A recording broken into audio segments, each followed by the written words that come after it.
So you might be that guy out there that's about to step foot onto your very first film set, and you have absolutely no clue what to expect. You probably even heard of all the horror stories from indie film sets, like chaotic productions, exhausted crew members, and even narcissistic directors who think they're gods. Well, let me tell you, all those stories are absolutely 100% real. And if you don't know the red flags, you could end up in a nightmare production before you even realize what's actually happening. These are the 7 major red flags that scream run. Run, Forrest, run! No job is worth your sanity, your health, or your safety. I want to paint the picture, paint the scene for you guys. You just got an email from a producer. They want to interview you for your very first film job. Maybe it's as a DP, a gaffer, production assistant. Most likely it's going to be a production assistant. You're very excited regardless, and I would be too. This is your very first film job. You want to make sure everything is right. But how do you guys know if this production is legit, or if it's the kind of set where the director is going to rip his shirt off and start screaming at people? Yes, that actually happened. More on that later. The first step though is the interview process. This is your moment to vet them like they're vetting you. The way they answered your questions will tell you literally everything you need to know about that director and producer and the production itself.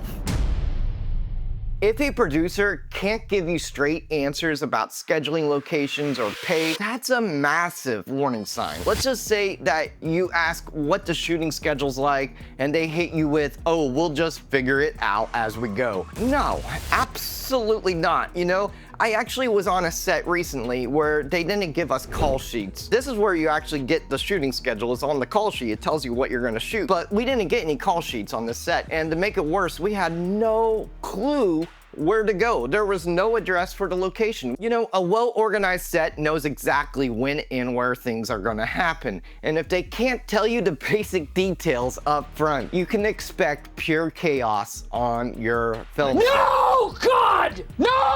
I don't want that to happen on your first film set. Here's a pro tip. You guys gotta ask for the details in writing before committing. And what I mean by that is get a contract. And if they refuse to give you a contract, give them a contract so that they can sign. And if they dodge the question entirely, that's your cue to walk away.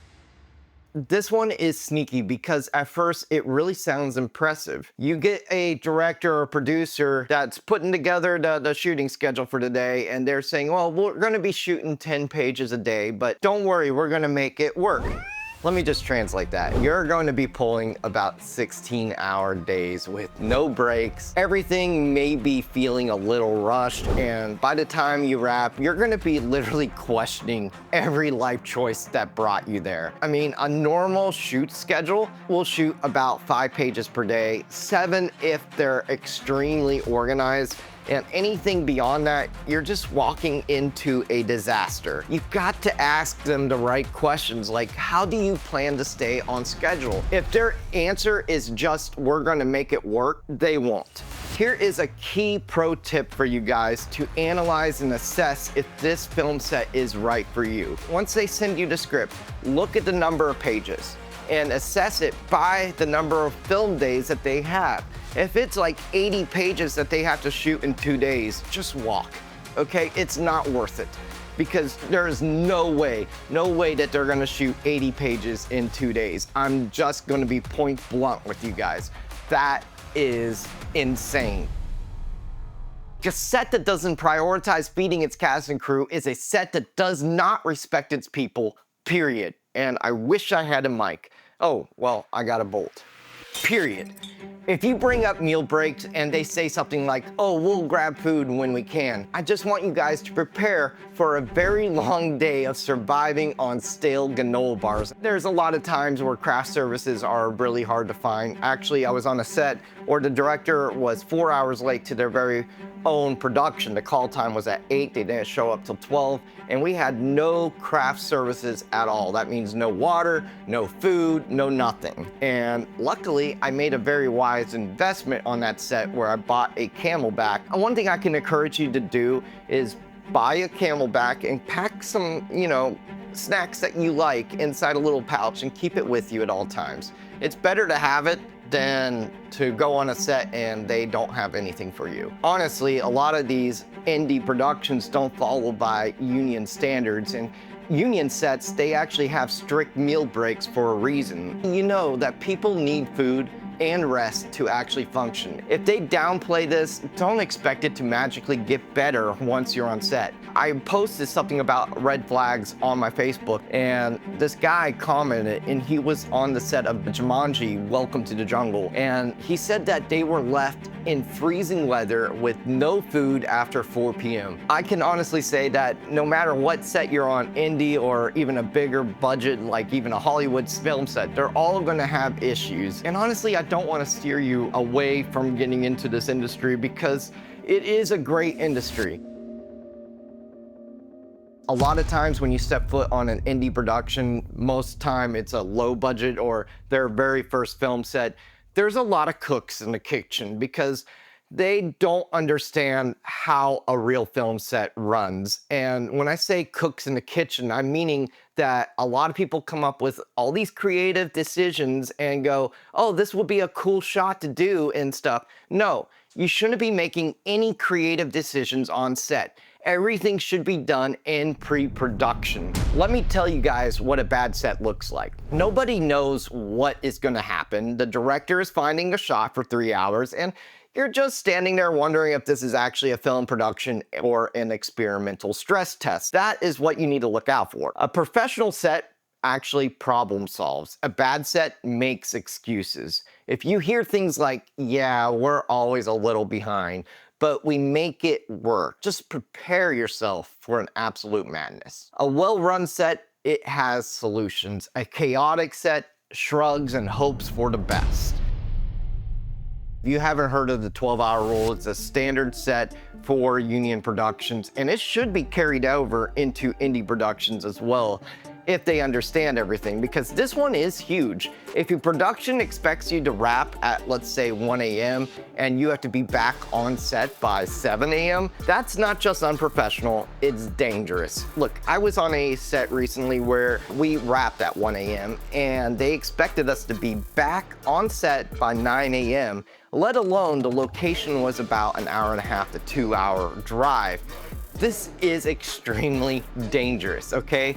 A proper film set would run by the 12-hour rule, which gives you at least 10 to 12 hours between wrap and call time. And if they're cutting that short, it means they do not care about your safety. Yes, I said it, safety. Because sleep-deprived crew and cast members working around heavy equipment, that's a recipe for an accident. And I say heavy equipment because it's not just all the rigging gear like C-stands, combo stands, stuff like that.